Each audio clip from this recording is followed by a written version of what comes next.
I'm just going to use a rope, throw it up over the branch in the tree. I could throw it up over a rafter in the garage. There we go.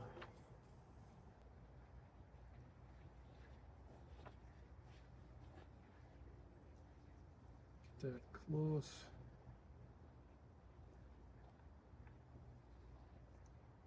Come up about 6-8 inches. I'm just going to tie a square knot.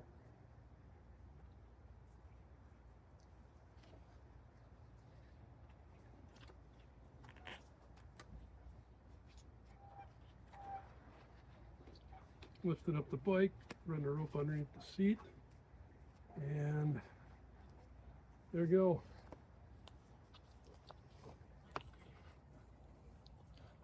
Now I can crank the pedal,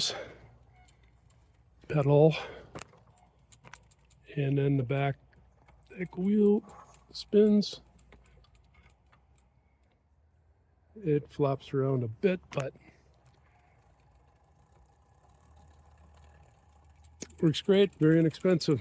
Be sure and check out my other videos.